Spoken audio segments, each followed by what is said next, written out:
What's up YouTube, and today I'm going to be doing a review of the CInelog 25 from GetRC. So to start out, this drone uses the CInelog 25 frame, which is a prop protected frame that has plastic prop guards, and it has a carbon fiber top plate. You can see there is a shock mount for both the pilot's camera and a place to mount other cameras. This camera comes with a different mount. I've 3D printed and installed one for a GoPro. It has 4 of the GetRC 1404 4500 kV motors. Now, that is considered the upgraded version, so if you get the default analog version, it is 3700 kV 1404 motors, and the digital normal version would be 4400 kV 1404 motors. But this is, for some reason, considered the upgraded version when I got it off of GetFPV's page, so check your product listings to see which motors. This uses a ESC that is 35 amp rated, I believe, and in this specific version I have the FrSky XSR receiver with a 600 milliwatts VTX with a right and circular polarized antenna. It uses a XT30 connector with a pretty large size capacitor, and all around it has foam that you can see mine is secured by hot glue. That's because I've done a frame swap due to some of the electronics failing, which I will talk about later. Alright, you can see here the droid weight of this drone in my configuration is 133 grams. The drone's weight and weight of a 450 mAh 4S is 187 grams. And with my GoPro Hero Session 4 and mounts, it comes to 284 total grams. Alright, so getting to the flight test, I'm going to do a flight with and without the camera to see how the performance will scale up. It is important to note this drone is designed to use a lighter camera like a naked GoPro or a Insta360 Go or other smaller lighter cameras. This is just the only camera that I have currently. I am going to be doing a review, and my DJI Action 2 camera does come. It's a little bit lighter at 55 grams as opposed to I think like 72 for this camera, but still pretty heavy. So you can see with this camera, it's still pretty flyable. Just your overall performance is going to be reduced. This camera only records it up to like 1440p. Here's a 1080p 60 clip.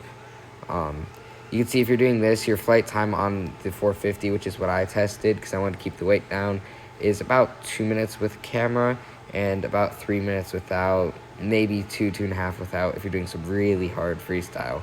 The same goes with, here you can see a punch out with the camera. It's still pretty decent actually for a 2.5-inch drone.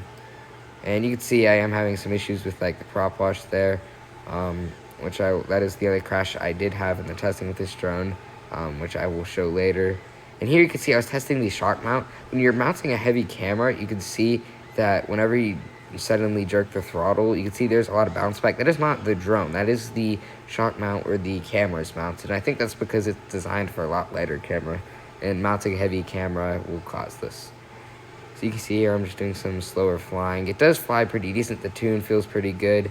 Whenever I'm flying without a camera, the tune feels almost perfect. But with the camera, there is some minor oddities, like a little bit of yaw washout if you're doing a really big dive, and in general just a lot more prop wash. So without it, there's not much prop wash, but with the camera there is a considerable amount, which, as I previously said, led to a crash previously. And you can see it does fly pretty well with the camera. This is definitely going to be sufficient if you're trying to just do some like fly-throughs of, I don't know, like a business or real estate or something. This will do you pretty well. I don't think that you're going to get a normal GoPro Hero 10, for example, coming at like 150 grams. I don't think you're going to be able to fit that on here. So this is a camera I was testing. You can see that punch out is pretty decent. This is the analog video. It is important to note some of these weird flashes and stuff. That is not what I'm seeing. That is an issue when it comes to recording, though there is some just normal breakup. It's using the same battery, just without the camera and mounts. You can see I have a medium amount of up tilts. It is pretty fast. I am not going super fast because I do not want to break this drone, because as I will talk about a little bit later, any crashes will almost certainly or very likely result in either braked prop guards, which aren't too difficult to fix because it's just 4 screws and you can just replace one.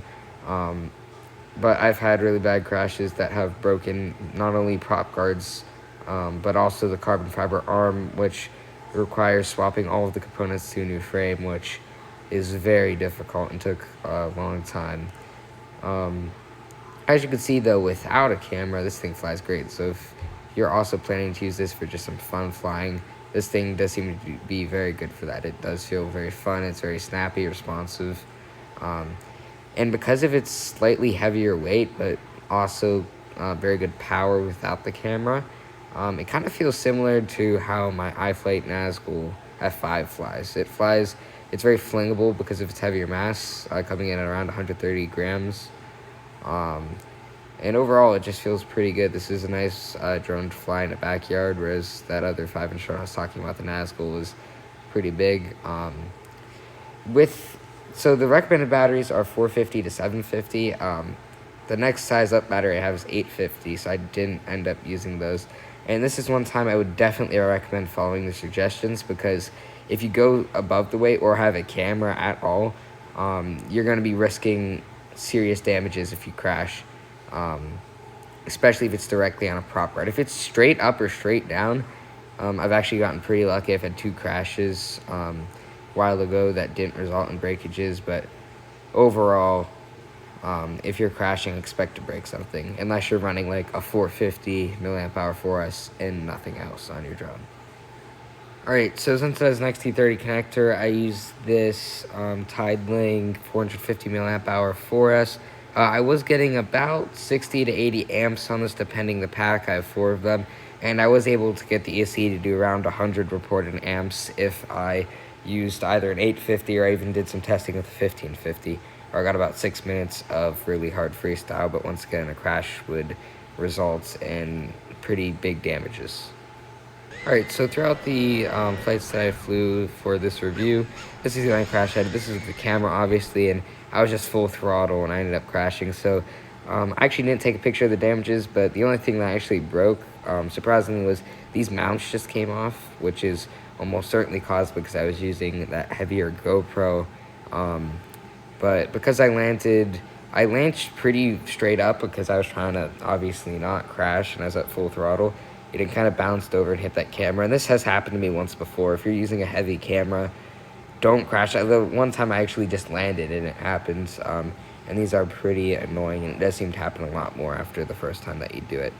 Talking about crashes in the past, I've had this drone for about 2 years actually, and I haven't used it for a while because, well, I was flying it one time, and this did not happen as a result of a crash. I was just flying normally, and I just see RX lost bad RX failsafe, and it fell and cracked an arm off and 2 prop guards. And I didn't know what this was for a while, so I contacted the support. They ended up sending me another receiver, which when I went to install, I realized that the positive wire for the receiver had come unsoldered, which basically meant that when I put the throttle above about 20%, it would just fail safe. And that was on the flight controller end, not the connector end. It is, a lot of stuff is connector based, which does make it a lot more easy. So that's the only failure I've had with the electronics. Everything else has seemed to have gone pretty smoothly. Alright, so my final thoughts about this drone. This drone is a pretty small CInelog or CInelog class drone, which is a nice balance between the CInelog 20 and 30 from what I've heard. The 20 can't really carry a larger camera, and this isn't really meant to carry a full-size camera either, but this drone is very performant without a camera, and even with a small camera I would imagine that it does have pretty good performance, and even my large camera it does. The only main caveat being its flight time isn't great. I was getting between 2 minutes with a camera and 3 minutes without, so flight time overall was not super great. And obviously durability, if you're only using just a 450 milliamp hour battery and nothing else, no camera, there is a chance that you could survive a crash, maybe even going up to a 660. But if you're using like an 850 or 1000, or if you have a pretty big camera on it like I was running that weighed 72 grams, the chances of you just destroying your frame in a crash are pretty high. So if you're planning to do heavy freestyle or really anything more than what I was doing, which is already pretty risky, In the event of a crash, you're incredibly likely to break one of the prop guards, which, as I mentioned, is only 4 screws to replace, so that's not too much of a big deal. But if you actually end up snapping the carbon, and you'd have to swap the frame at that point, it would be very difficult to, it is very difficult, I've had to do it before, to swap out all of the boards, and it's just a very long process. Also, I did have a pretty bad crash. It was actually like the 3rd or 4th flight I had like 2 years ago, and the camera wire also came unsoldered, and the connector broke. So I do notice that is something common that's happening. I do have to note it because it's happened more than once where solders are coming undone. And I haven't crashed this one too badly. I mean, compared to other drones like my 5-inch Nazgul or Tiny Whoops or other 2.5-inch drones I've never really had issues with this. And in this drone, it seems I've had now 2 solders that have just fallen off and resulted in crashes, or have come as a result of crash, which is something I think you should note.